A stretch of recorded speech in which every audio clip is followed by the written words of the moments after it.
initially, people asked, how is it possible? Everyone in Israel knows how heavily surveilled the Gaza border is. How is it possible that this army of pickup trucks just kind of plowed right through, untouched? And anyone with common sense realizes that there had to be some kind of treason involved, some kind of betrayal, some kind of perfidy.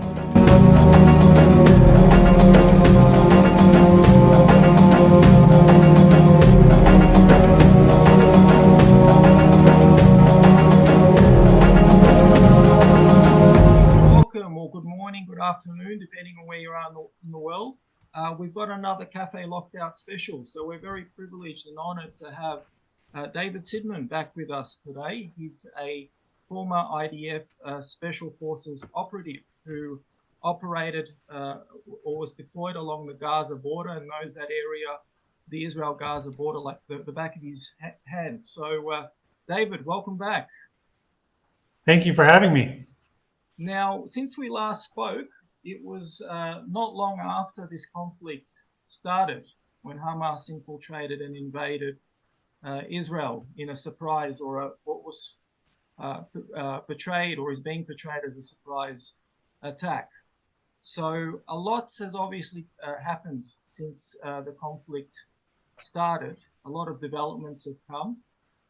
Take us through, where are we in the conflict now? Do you think we're towards the end of the conflict? So we're in the middle? Is Israel making progress? Is Hamas making any progress? Give us a rundown on that situation. Yeah, so both sides are both making progress and not making progress. It's not, it doesn't exist. In different realms of the operation, each side is making their own progress.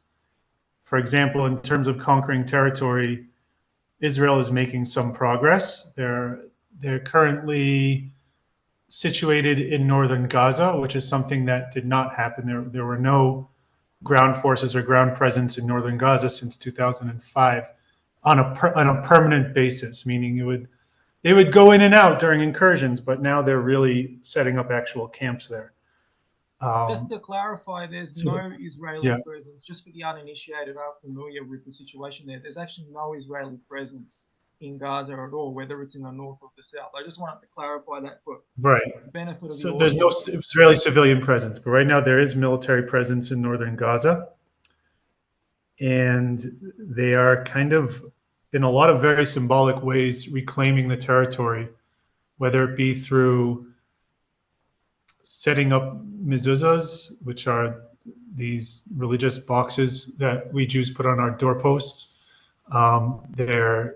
They're taking buildings and essentially turning them into makeshift synagogues, and they're performing a lot of very significant religious ceremonies in Gaza, as and sharing it on sharing it on social media.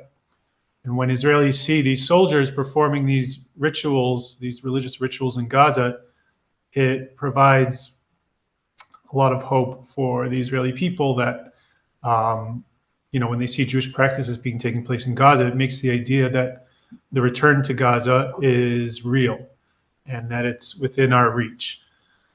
On the other hand, they can't seem to breach past Gaza City, which is they're surrounded Gaza City right now. Right now, Gaza City is under siege, but it's still functioning. Israel can't seem to breach into Gaza City. Israel's also has a presence to the south of Gaza City, which is the main stronghold of Hamas in Gaza. And the main reason is because of the tunnels. And the tunnels is something that Israel didn't really do a good job taking care of. And in fact, because Israel's providing humanitarian corridors, the tunnels are able to function. There's also fear that the captives are held in the tunnels, which we've heard reports which according to most reports, they are being held in tunnels. So the Hamas is using that as leverage against Israel, operating against or destroying the tunnels, saying, well, we have your hostages here, so if you destroy the tunnels, it's actually you who's responsible for killing these hostages. On the other hand, Hamas is making progress in a psychological war, meaning they are, despite the fact that they've murdered and kidnapped children, they are launching. They're at the same time they're simultaneously launching a charm offensive, where they are releasing children to their families, and everyone in Israel likes to see a child held captive released to his families, and Hamas is trying to drill down the idea in our heads that it is because of Hamas, it is because of them that the children are reunited with their families, and they want Israelis to forget that it was actually them who kidnapped these children in the first place. And not only that, many Israelis are upset that Israel is declaring ceasefires every time Hamas dangles hostage releases in front of our eyes. So there's basically two camps in Israel now. There's the camp that sees a hostage release today as the top priority. It doesn't matter what the long-term effects are. And of course, hostage release doesn't just mean a ceasefire. It also means releasing Arab terrorists in Judea and Samaria, many of them who are attempted murderers, and no doubt will go back to terrorism. So there's a lot of people in Israel who I believe aren't thinking about the long-term cost of releasing these hostages. And and of course, the ceasefire that comes along with these hostage releases gives Hamas ample time to move around, rearm, reload, and recover any casualties they suffered at the hands of Israel. So the camp of Israel who wants hostage release today, because they're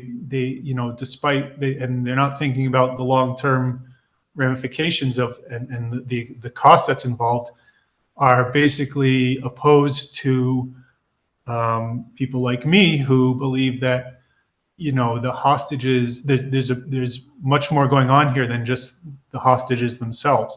Yes, it's obviously tragic that they're being kidnapped, but on the other hand, we're against releasing them at any cost, especially if it means not only releasing murderers from prison to walk the streets of Israel to kill more people, but also to kind of fight Hamas half-ass, where the second you make progress, you have to, against Hamas, you have to stop so that they can recoup and reload, and delay the entire war so that they can release hostages. And it's also drags out the psychological warfare because, Hamas is trying to shift the blame on the Israeli government for keeping the hostages that they themselves kidnapped.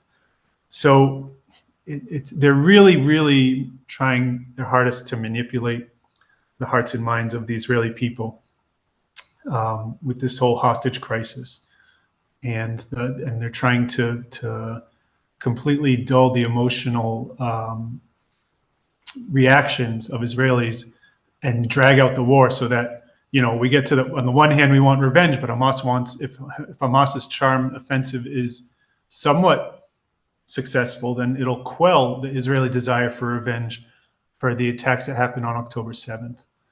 And that's what they want. They want us to be confused because on the one hand, Hamas are these monsters who kidnap these children.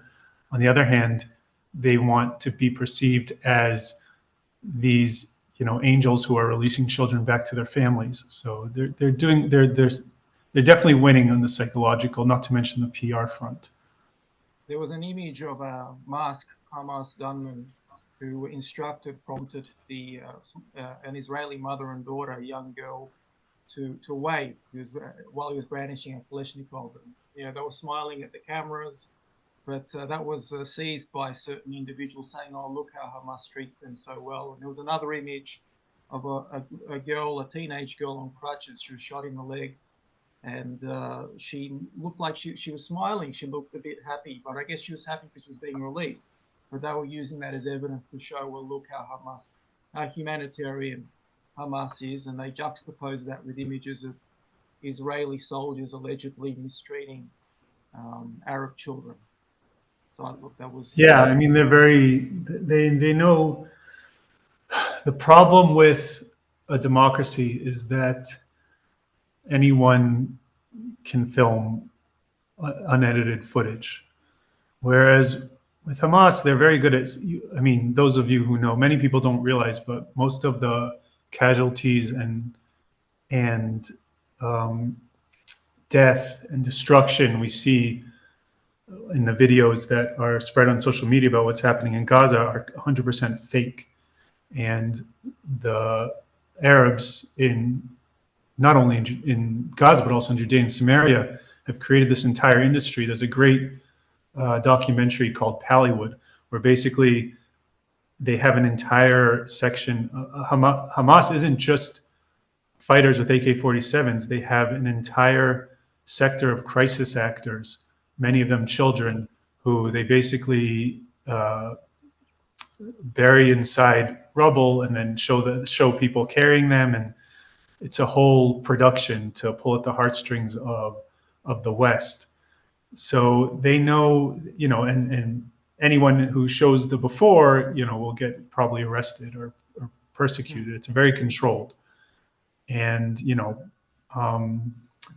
naive Westerners eat this stuff up. So they know exactly how to manipulate and spew propaganda on social media to get Westerners who are easily manipulated on their side. What I understand is this phenomenon in the freedom movement worldwide, and it's not everyone, but there are influential people, especially not all of them, of course, who during COVID they clearly saw that there were crisis actors. There's a lot of psychological manipulation. They're able to use their discernment and to see all of that, and their ability of critical thinking. But all of a sudden, when this whole Israel-Gaza situation rolled out, their critical thinking was shut down completely, and they just sucked in all this propaganda. And it's what you mentioned is actually well documented. They also recycled a lot of images from Syria, the Syrian conflict, and the Turkish earthquake, where they were taking kids out of rubble and claiming that it was from Gaza. And a lot of people in the West, like you said, are believing it, including some, maybe quite a few, but not the majority of people in the freedom movement. Let me ask you, Netanyahu publicly came out and said that this conflict would last for a year. You made some comments about that. I think it was yesterday I watched a video. Could you take us through that, your perspective on that? Yeah, Netanyahu would like to drag this out for as long as possible, which is, oddly enough, it's the same interest as Hamas to drag this war out as long as possible. But the reason Netanyahu wants to drag the war out for as long as possible is because everyone is now calling for his resignation. The longer Netanyahu can drag out the war, the less the anger and frustration at Netanyahu, the more the anger and frustration at Netanyahu will be quelled.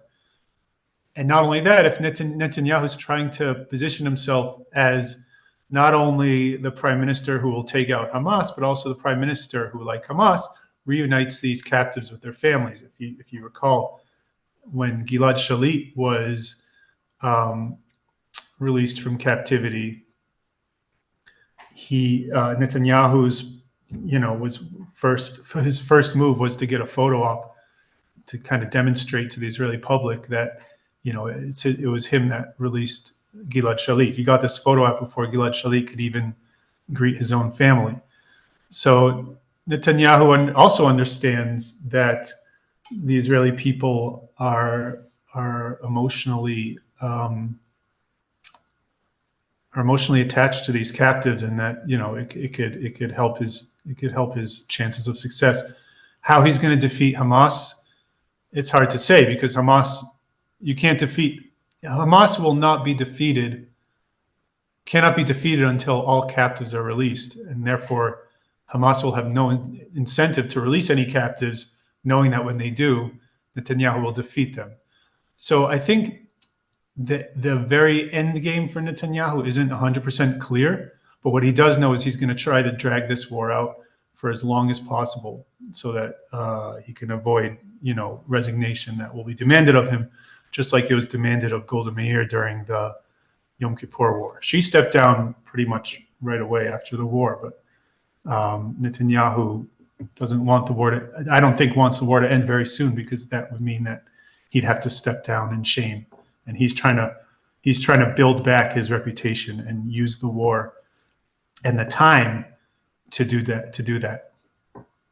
So both Hamas and Netanyahu have, I guess, a motive to drag this out for as long as possible. Yeah. Is there anyone else in the Israeli government that has, I guess, this agenda to drag it out for as long as possible? Or is it just Netanyahu in isolation?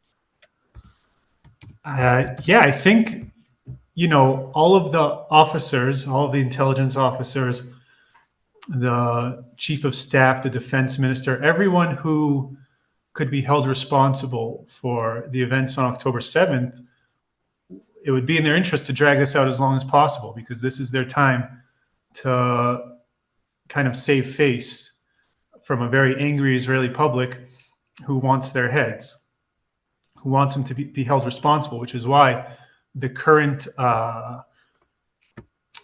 sentiment in Israel right now is, well, we know, there is definitely a suspected treason, but we can't discuss it till after the war.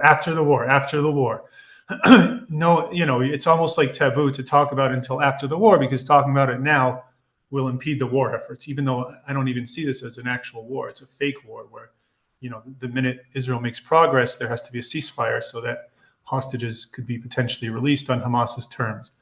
So there's not going to be any tribunals or investigations until after the war. When that war will end, it would definitely be in the favor of all the top brass of the IDF and the defense minister and Netanyahu himself. It would definitely be in their interest to drag it out as long as possible. Maybe with the exception of Benny Gantz, who's probably, trying to vie himself for the top job to be prime minister. He wasn't part of the government when this happened. So, but do you think that their motive to destroy Hamas, which is what the Israeli public want, do you think is that their genuine objective overall? Albeit they want to drag it out for as long as possible, but is that the end game? You're talking about Israel's objective to destroy Hamas? That's right. I think it is. But the question is, what does that look like? How do you know that you've destroyed Hamas? Netanyahu agreed not to harm any of the Hamas leaders in Qatar, that the Mossad wouldn't harm any Hamas leaders in Qatar. Why? If your goal is to destroy Hamas, why are you agreeing to this? So it's very strange, because, Netanyahu definitely wants a success. He definitely wants to come home to the Israeli people and tell them that he beat Hamas as a type of revenge. But it's a question of how it's going to be done, meaning there's a scenario whereby, who knows, maybe Hamas will still control Gaza. By the way, Gaza isn't completely controlled by Hamas. Hamas is probably the more powerful faction, but you have a lot of other factions that control Gaza. You have the Izzadin al-Qassam brigades. You have the Islamic Jihad. There are several factions that control Gaza and that were just as involved in the October 7th massacre as Hamas was. I just say Hamas for the sake of expediency, but it's really not just Hamas. So defeating Hamas could just mean kind of weakening them and paving the path for, the Fatah, who's part of the Palestinian Authority, to take over. So there's a few scenarios. No one can really say what. No one can really argue with what a defeat of Hamas will look like. Meaning, if Bibi just kind of declared that Israel defeat Hamas, no one in Israel really has any proof or way to know if that's true or not, because we can't really tell the difference between Hamas, Izzedim al-Qassam brigades, the Fatah, or any of the other 7 factions that kind of run Gaza. So it's a big confusing mess. So when Hamas states that they don't know where all the hostages are and they need to find them, they're actually not playing games, they're being genuine. Because other factions are holding the hostages, other terrorist groups. Yeah, Hamas has said that other terrorist groups are holding hostages, and and they said that it's disrupting their negotiations, which I think is a ruse. Um, but yeah, and it's well known that it's documented that Izzedim al-Qassam brigades and the Islamic Jihad took part in the October 7th massacre. So they certainly have lots of credit in the Gaza Street, and they are competing on many levels for power with Hamas.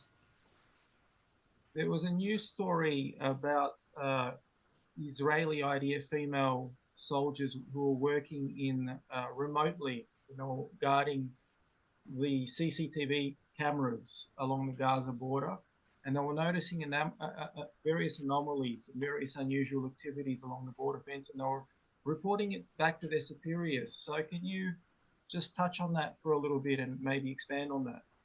Tell our viewers a little bit about that. Yeah, I mean, it was something that I've been yelling since the beginning of this operation.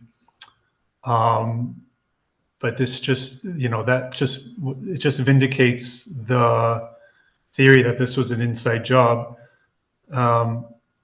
Initially, people asked, how is it possible? Everyone in Israel knows how heavily surveilled the Gaza border is. How is it possible that this army of pickup trucks just kind of plowed right through untouched? And anyone with common sense realizes that there had to be some kind of treason involved, some kind of betrayal, some kind of perfidy. And so, interestingly enough, the government-backed broadcasting network called Khan did a very good expose about how the surveillance soldiers told in real time their superiors about the invasion, and they were completely and their calls were ignored. It's unbelievable. It's just unimaginable that you imagine an IDF soldier, female no less, tells her superior, "Hey, there are Hamas terrorists from Gaza that are crossing into our border with RPGs en masse." And the IDF upper brass just kind of says, "Yeah, whatever. It's nothing." I mean, it's insane. It's insane if you think about it. But that's what they're saying happened. That's what these soldiers are saying happened. And I don't know how the government-backed, in Israel, the press is pretty regulated, but let alone the government-backed press to leak this story. I don't know if it's just, it's definitely not a good look. I don't know if there's some kind of weird intention behind it, but it's definitely not a good look for the Israeli army and Israel's intelligence community. Were these girls, these female IDF soldiers, were they threatened in any way by their superiors? Were they what? Threatened by their superiors? Just one second. I just want to tell the dog to stop. All right, hopefully that works. Sorry, what was the question? You're a dog trainer, so you've got to. I know. So yeah, sometimes they still bark even though I'm a dog trainer. And so I think I spoke this soon. Were these female IDF soldiers, were they threatened by their superiors in any way for bringing this to light? Yeah, that also came out that their superiors told them, if you keep bothering us, this was before October 7th in the lead up, they would tell them about all the activities that they saw as suspicious. And it was happening constantly. This could be anything from hundreds of armed Hamas gunmen, terrorists, spying on their own fortresses with binoculars right at the border. And their job is to report these things. And when they did, they were basically threatened with court martial. Unimaginable, just unfathomable. What the heck? What must have gone through their heads? These poor girls. They're taught to spot these things and report it, and then they're being threatened with court martial for doing their job. Wow. And this was reported in the mainstream Israeli media by a government-backed media organization. That no, the actual threat of court martial in the lead up to it was reported by Channel 12 News, which is not government backed, but Okay. It's like the most mainstream legacy news source in Israel. Wow. Okay. And what just out of interest, how far have they been noticing these anomalies and this unusual activity? Is this going back many years, or is this just a few months in the lead up to the attack? Sorry, was it what? How far back were they noticing this unusual activity? Oh, months, not years.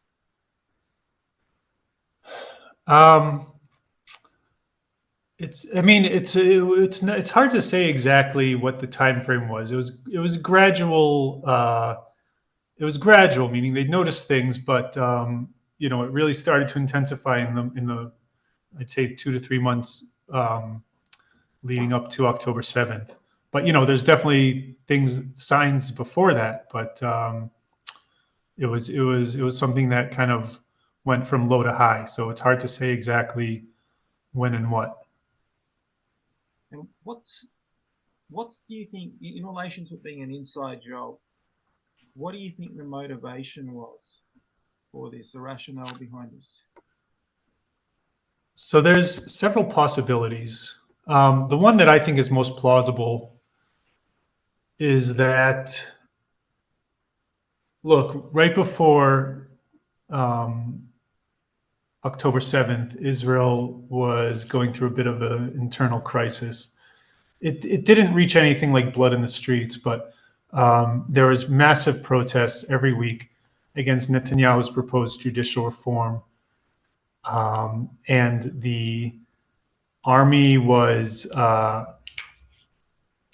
and the pilots and intelligence community, who's considered more kind of on the left than the rest of the army, was even threatening not to serve in reserve duty. And this is a big problem because when you have, when the sentiment is that soldiers are threatening not to serve in reserve duty when Israel has so many enemies surrounding it, especially Hezbollah in the north, then it's something that needs to be taken care of. And the government and Netanyahu, it seemed like there's nothing he could do to stop that. This attack united the military again, and and it's possible that this attack is what was needed to unite the military. On the other hand, it would be strange that Netanyahu would organize this attack because it definitely doesn't serve his interests. It's a very bad look for Netanyahu that this happened under his watch, which is why another plausible theory is that this was his bitter rival, Ehud Barak, who used to be the defense and prime minister of Israel, who hates Netanyahu with a passion. Ehud Barak is a close confidant of Jeffrey Epstein, believe it or not. And during the judicial reform protest, Ehud Barak even threatened that there would be blood in the streets to bring down Netanyahu. I don't know if this is what he had in mind, but it's possible he did. Ehud Barak is very well connected with the U.S. Intelligence community, as a close confidant of Jeffrey Epstein, and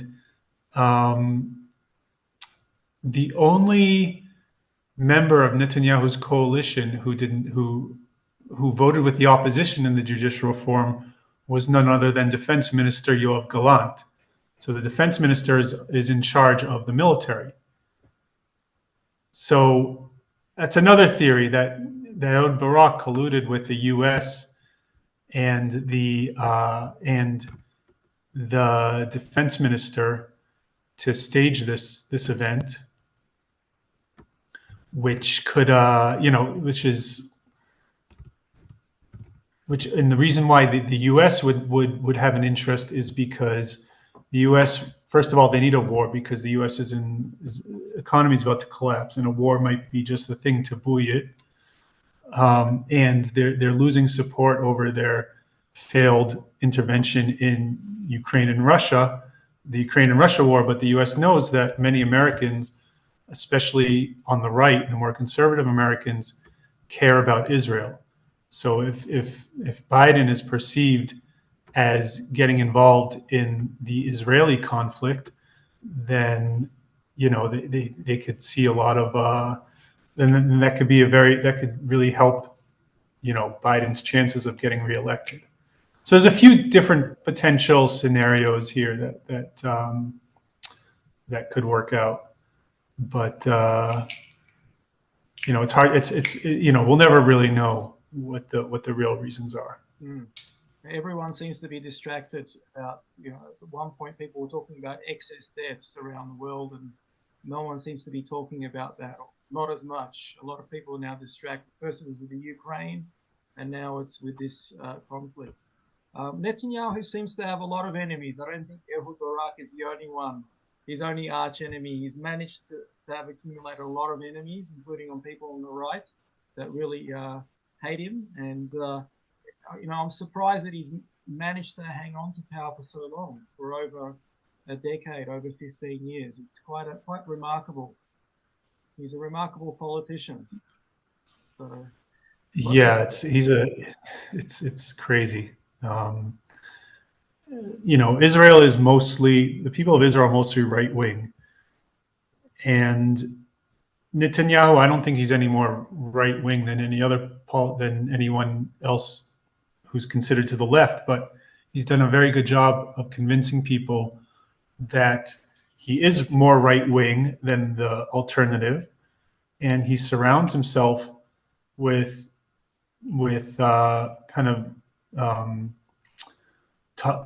talking heads, figureheads who are very right wing and speak very right wing, and so the Israeli public get the impression that because he invites right wingers into his coalition, like Itamar Ben-Gvir, then Netanyahu is right wing. But the truth is that he invites people like Itamar Ben-Gvir into his coalition, but then strips him of his powers.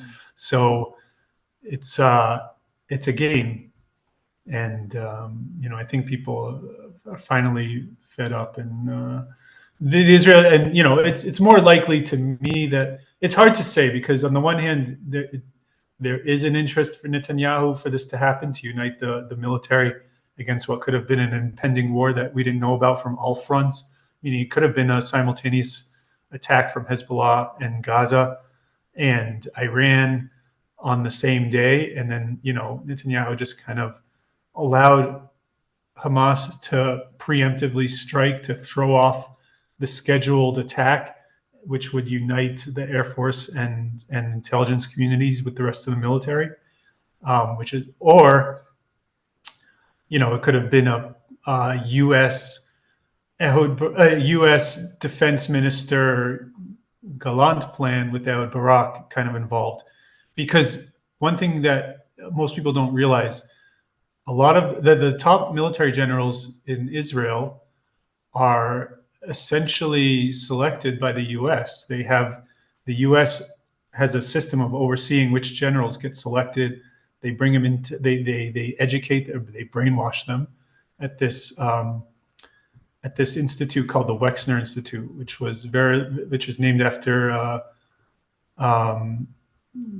Epstein's biggest client, Les Wexner, in Harvard. It's very, very shady stuff. And the U.S., of course, Israel is, of course, a client state of the U.S. when it comes to defense. So Israel is very dependent on, Israel has to always weigh and take into consideration very heavily what the U.S. wants anytime there's a military decision to be made.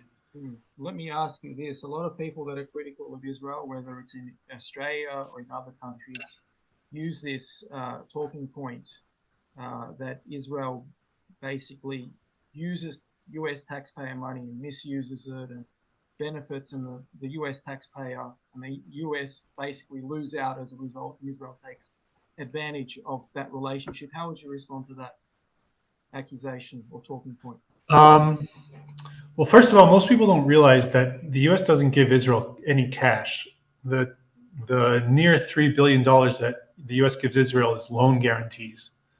So it's not like they're giving us. It's not like the U.S. is giving us money. They're just giving loan guarantees. Now, I think it causes more harm. First of all, it's also important to remember that these loan guarantees were part of an agreement in the Camp David Accords, meaning Israel agreed to give up the Sinai, and in return, the U.S. agreed to provide these loan guarantees.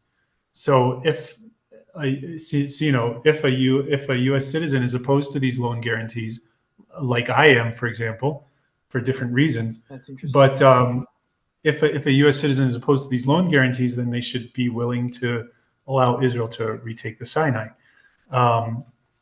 without U.S. intervention. Who they gave back to Egypt. Right, who they gave back to Egypt. For the benefit of the So, audience. yeah. So the thing is, the U.S. It's not. It actually doesn't. Ironically, it doesn't benefit Israel because the U.S. basically decides how much ammunition Israel gets to have, what weapons they get to buy from the U.S. It's completely designed to line the pockets of the U.S. Defense industry. Military And industrial what happened. What the end result is, the U.S. has exclusive rights to provide Israel the weapons. They provide Israel with inferior weapons. Israel's not only not allowed to purchase weapons, more superior weapons from other countries, but they are not allowed to even develop their own weapons. For those of you who don't know, the Lavi was supposed to be Israel's, most advanced fighter jet in the world, more than the F-16 at the time, and it was the U.S. who shelved the plan, who shelved the development, and wouldn't allow Israel to develop its own military edge. And the other thing is that because Israel knows that there's kind of this it's almost like a blank check of U.S. weapons, they don't. For example, the Iron Dome. Israel's satisfied with the Iron Dome because they don't have to pay for the weapons. They don't have to pay the cost. It's mainly footed by the U.S.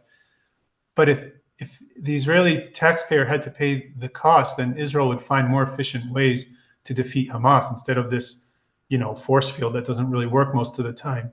Maybe they'd even kill the people firing the rockets, something that Israel doesn't really do. Instead, they just rely on this Iron Dome. So it comes at a huge cost to Israel, and anyone who cares about Israel and really understands the dynamics of these loan guarantees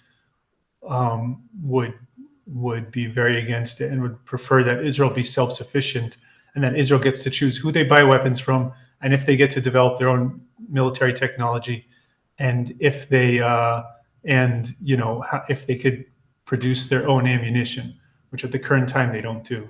So the U.S. can essentially cut off or turn on the faucet of military aid to Israel, which makes Israel completely dependent on the U.S. for its defense.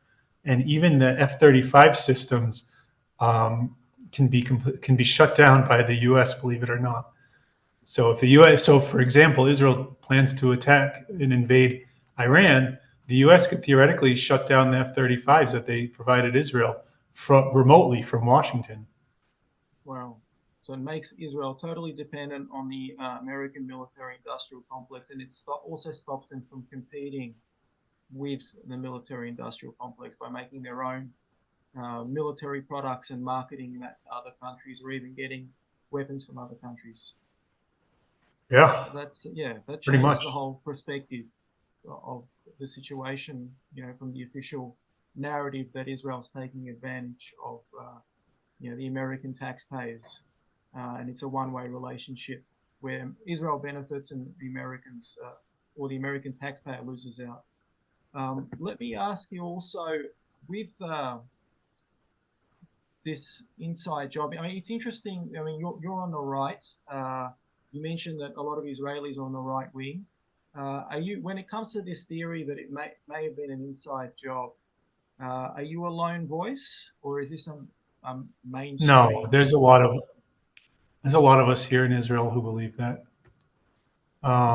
Definitely not a lone voice. And I talk to people, and the ones who don't believe it's an inside job don't really have an answer.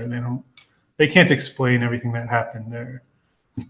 They basically, they just say, I don't know. And then, I'll say like, well, this doesn't make sense. And they'll kind of say, you're right. But there's no one who can I challenge anyone to present a sound argument against me that there was no collusion. Hmm. Obviously, doesn't absolve Hamas of what they did, That was my next but question. yeah. So actually, I made a video about this, and somehow, for some reason, all these anti-Israel terrorist sympathizers turned my video into some kind of vindication that Hamas wasn't involved, which is something that I never implied. Um, and it's annoying because I can't even take it down. They basically downloaded and edited my video and shared it on social media. And how would you respond to the accusation that Israel is using disproportionate force, which I think is an interesting term because I don't see that term being applied to any other conflicts or Yeah, wars no, around the it's world? just it's a psyop. They're trying to. I mean, it's partially Israel's own doing because Israel always brags that they're this moral military, but the whole disproportionate response thing is a way for the Arabs in Gaza to not the Arabs in Gaza, but for the Western media to demoralize Israel, as if any war throughout history has ever been fought with proportionate response. This isn't, people don't realize war isn't, or they do realize, but they're purposely trying to manipulate the public with propaganda. But for those who don't understand, war isn't some kind of rugby game with the referee. War is kill or be killed. So there's no such thing as disproportionate response. It's a concept. It's a concept um, that was fabricated to attack Israel, as if they owe the terrorists that are trying to kill them some sort of fair play. Hmm. But there's no, and the funniest is when Muslims cry of disproportionate response. There's never been any sort of conflict in the Muslim world where there was disproportionate response. It's Well, that's they only right. use it when they speak about Israel. That's right. Because more Muslims get killed by their fellow Muslims with sectarian violence far more than by the hands of Israel, especially in Syria. Hundreds of thousands were killed in a very short period of time. But it's interesting that there is a well-known famous Islamic leader in the UK who debated Shimoli Botea, who was on Piers Morgan. You may have seen it. His name is Mohammed Hijab. And when he was talking about disproportionate force, it was brought up to counter his argument that the Allies had actually used disproportionate force, and far more German civilians were killed as a result. So the fact that more civilians are getting killed on one side, it doesn't mean that one side is morally superior. But his response was interesting. He remarked that at least he was honest as well. Unlike a lot of his fellow travelers. he said that Winston Churchill was a war criminal. That was his response. Oh yeah, I saw that. Yeah, I wonder if anyone ever says anything to you about this disproportionate response nonsense. Just ask them, name me a war throughout all of history where the response was proportionate. There is none at all. No.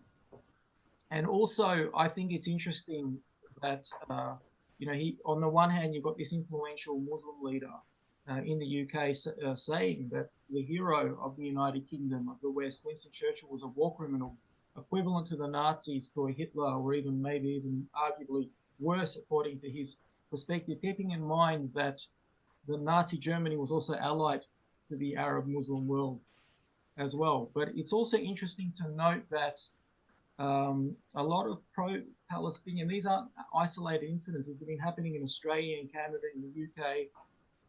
A lot of pro-Palestinian activists have been vandalizing war memorials. I think that's interesting as well, and I think it's related to what we've discussed. There's a connection. It was a big thing in the U.S. during the whole George Floyd riots to vandalize, national monuments. So I guess it's all part of a wider down Western culture to bring down the West, essentially. And I think it's interesting. Sorry. Yeah, no, I mean, that's what it seems to me. I'm not really there. And they're not doing that in Israel, but that's what it looks to me from an outsider.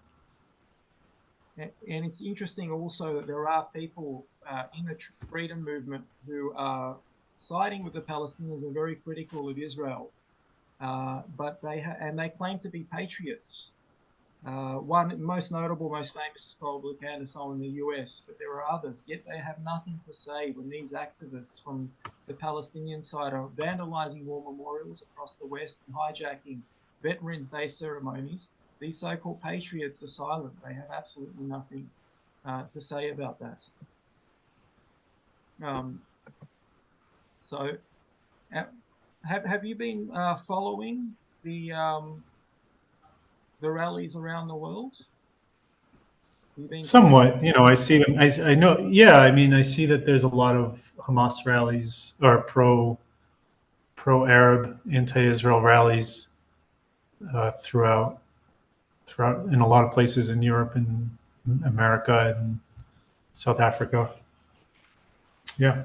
And there's this accusation also that they say that Israel has flattened Gaza, completely flattened it. So, but my question would be, where are the rockets coming from? They're still managing to fire rockets. Yeah, there's a lot of propaganda. Israel, it hasn't completely flattened Gaza. It caused a lot of damage, but definitely far from completely flattening Gaza.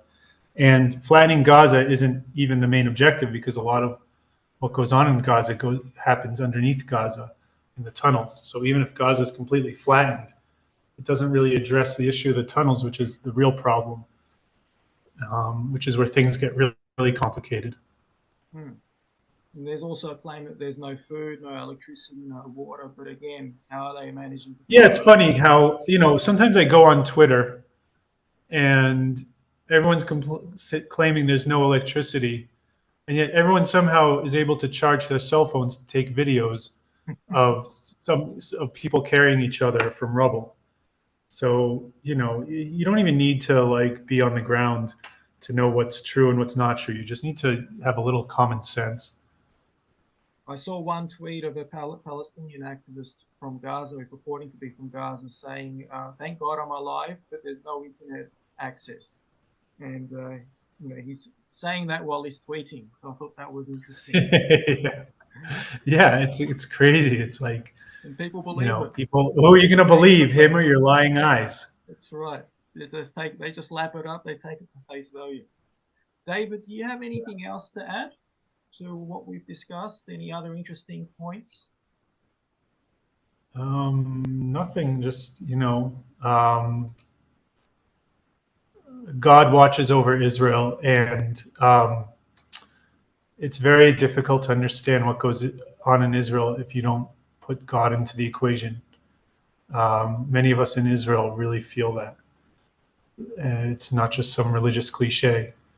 You know, the fact that the terrorists on October 7th didn't kill more of us, and and the fact that more soldiers haven't been killed in Gaza, despite the advantage of the tunnels that Hamas has, and the fact that every Arab nation did it, including Hezbollah in Lebanon and Iran, didn't join in the frenzy when Israel took such a significant blow, despite their desire to, is a complete miracle and protection from God. Jonathan Pollard remarked, he claimed that he saw intelligence reports that it was supposed to be a multi-front attack, but the issue was that Hamas prematurely started the attack. That's very interesting. That's a theory I've heard too, that not only that Hamas, that could have been that could have been one of the reasons why Israel cooperated with Hamas, is because when Hamas when Hamas attacked beforehand, they couldn't wait.